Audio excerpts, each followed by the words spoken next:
Welcome AUDL fans. We are happy to welcome you out to Judge Memorial Stadium here in downtown Salt Lake City, Utah to watch the Salt Lake Shred take on the San Diego Growlers in this, the first rung on the ladder to championship weekend. I'm Kenny Baldwin. And I am Isaac Pritchett, and we are both so stoked to be here with you tonight.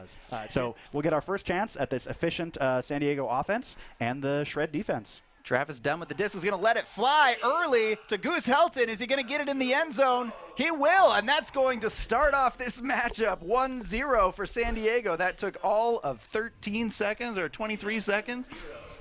Yeah, and if you're Salt Lake, that's something that you're going to need to figure out because he's hard to beat. Resetting here to Okita. Oh, a little bit of miscommunication while Ollie pulls it down. He'll find McDougal. And McDougal's going to fire it off to Dunn. Dunn has Terry right behind him, but it won't give him any trouble. San Diego will bring down their second point of the game. We're 2-0 for San Diego. An early break goes San Diego's way, and kudos to them. We were talking earlier about that timeout, an early timeout call, leaving them one for the It's a little bit of a bobble there from Alec Benton, but he's going to let one rip as well. He's got Tony Mauga in the end zone, who's had a fabulous second half of the season in particular, trying to rile up the crowd. That puts us 2-2 tied in Salt Lake. Those two kind of Cache Valley kids, Utah State players there. Hasn't been the kind of the clean offensive game we may have first expected. Speaking of which, a huge layout D from Devin Terry. Tony. Oh, yep, and we'll find Taylor Barton on the up line. This blue line here, by the way, that you're seeing is not the sideline. It's faked me out a couple times. We are playing on this full-size football field, so the white sidelines, I'm looking for Devin Terry, and there is another break. He will pull it down easy as can be. Unfortunately, Weinberg, as we said earlier, one of the stars on defense for Salt Lake, and he's going to let one rip to Ben Ashton, who's in double coverage. Not quite able to reel it in. This is still up. I thought he might be able to get just disoriented for a second. And we're back. You've just, and there's a quick turnover. We've just seen the pull. There's one pull and a turnover early for Salt Lake here at the start of the second quarter. Just a really smart play from the Growlers. They knew the set play that the Shred were running. They read it all the way. A poach from very far away finds it, and now a chance to punch in the break. Ooh, and that was a nice throw, a nice late count reset from Turner to Queckborner. Turner will find Queckborner again. He's going to be looking to spread the field a little bit and go back the other direction. Back to Queckborner, center field. And that's going to be a big layout D run through from Brandon Jordan, who's now streaking for the end zone. Jacob Miller has it in a power position. He's going to look him off. Back to Jordan Kerr now. Kerr and Miller playing catch, two old teammates from Oakland. Joe Merrill now with it. Shred electing to play a little bit more relaxed here after that explosive play from Brandon Jordan, who's originally a D-line player. Goes to show it's nice to have a D-line player on offense sometimes, just in case things go wrong. And we will shoot to the end zone here for a goal for Luke Jorgensen. A little bit of a scare there for the Shred, but they were able to get it back off the back of that huge layout denial. They're home fans, and they are, kind of raising their hands, starting defense chants. And speaking of which, Dusty Green around the shoulder there. Refs say clean. Reigning in the offense. We'll find Joe Merrill wide open. The Growlers playing some smart defense here. Joe Merrill's going to let one launch, and Dunabai will pull it down for a score. Growlers playing smart defense. Shred playing strong, muscly offense. The coach, Joe Merrill, gets the disc and proves he can do it on both sides. I saw Dunn out there and immediately assumed, but Dunn, like you said, is a crossover player, and there's that play I was expecting. Luke Jorgensen deep from Sean Knoll. That's the film study check. They weren't ready for that play. Corbett will find Dunn. Clutton with a layout attempt, not going to hit it, and then Dunn is throwing deep to McDougal. And that is what you'd like to see if you're a Growlers fan. Just exactly right. Taking that opportunity given by that bid from the mark, the big mark of Joel Clutton, hard to get a huck off around, but if he's on the ground, it's not there. Yeah, wide open is Miller. Looks like a little bit of a sag play here from the Growlers. That is 3 kind of flat defenders, all stopping handlers. Jordan Kerr with a big throw to Miller. It's going to bobble in the wind, but Merrill will find it. Joe Merrill coming down with a goal with a wobbly Frisbee, and he's going to collect it. And this is one of those situations where Kerr's going to get the assist just the same, but Merrill, kudos to him on this. Miller back to Knoll. Kerr waving. Saying, listen, I'm right over here. No one's on me. And now he's going to take a shot to Dunabile. Dunabile will pick it up for a score. And that is as close as you get to a Babe Ruth point the bat at the fences moment, where Jordan Kerr is actually waving to the handler to say, I'm open, and if you give it to me, it takes 1 throw for a score. 10-6 now for Salt Lake. Under 3 minutes to go. And I think with the hang time to find position, Jorgensen now, he will find Green. Yeah, great Or up the line Martin, throw to excuse Martin me. there, and Martin will try a crossfield shot, little ambitious, but Devin Terry will rip it down. Will find the bookends, some storming the field there. Up between 2 huge defenders. I believe that was Corbett and Dunn.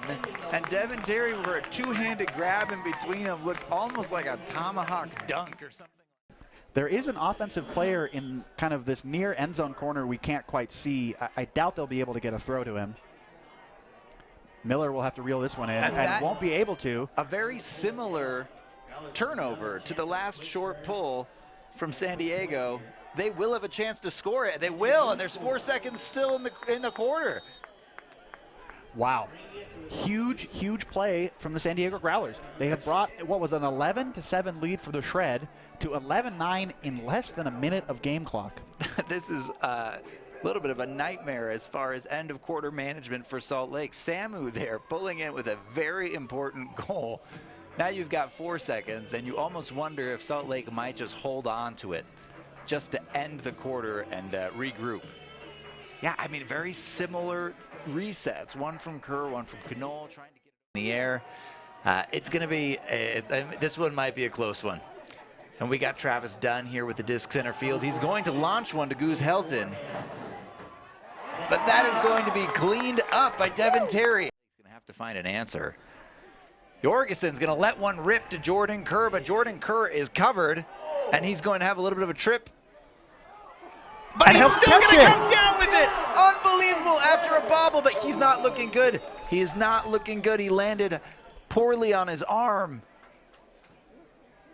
And that is something, if you were a Salt Lake Shred fan, that'll send chills down your spine.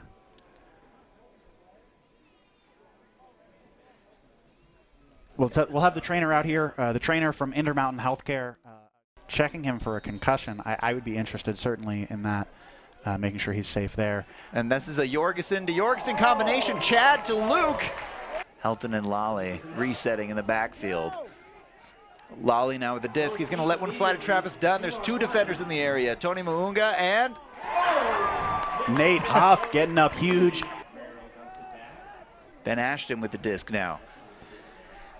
I got to say, the energy in this game is feeling a little different, especially than it did in the first or second quarters. A lot of teams taking shots they're not used to. Finding Joe Merrill on a little pivot juke, and he's going to score.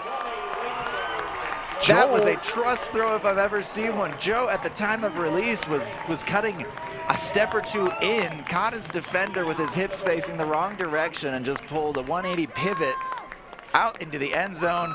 A fabulous play, fabulous vision from Joel Clutton to throw him in. Yeah, and why coaches will tell you to pancake catch it.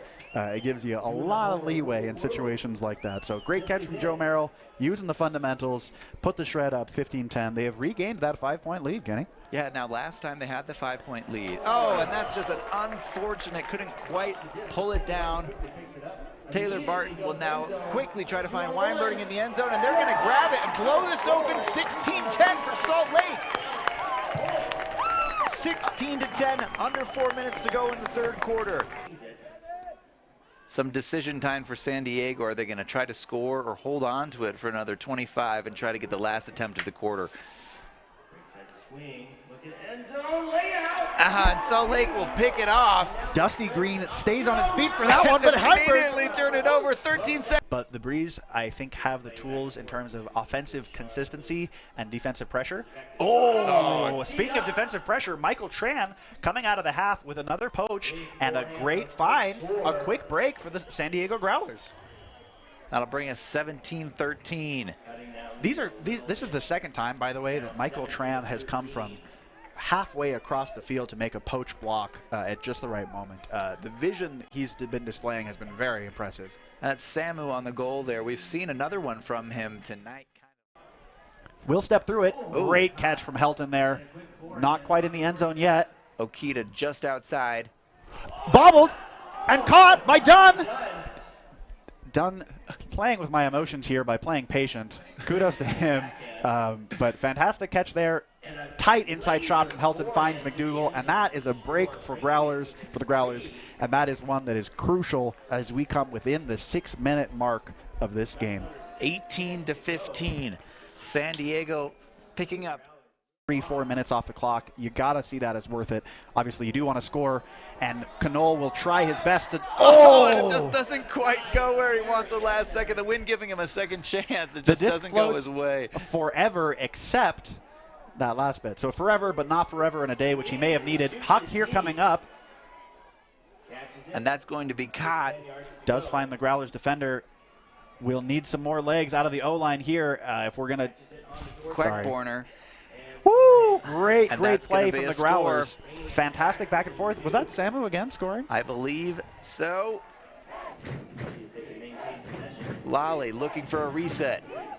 He'll Great find throw there. McDougal barely keeping it up, and it's a deep shot. Ben Ashton here against Goose Ashton's Helton. going to get the D against Goose Helton. In no hurry, 2 minutes to go. Weinberg is going to take a big reset. That's going to get D'd up by McDougal. Dunn just hard to stop in open handler space like that. Same's true of Lally. Here he goes up line. They'll find him. He can't quite milk it to the end zone. He's going to pick up a few free yards there, it looks like. A Big hammer. Nate Huff in the area. Huff and is rejects trying it to D for it the up. Salt Lake Shred. 1 minute and 15 seconds to go. Luke 10. and Chad Jorgensen, inside shot, finds Benton. 7, 5, and Kerr just has to hold it. That is going to be it. Bryce Merrill and all of the sidelines so excited. That is the first playoff win for Salt Lake in franchise history, and San Diego will see an end to their season. Salt Lake now to go to Denver, punching their ticket to fight the Colorado Summit for a chance to go to Madison in championship weekend. What a season it's been so far for Salt Lake.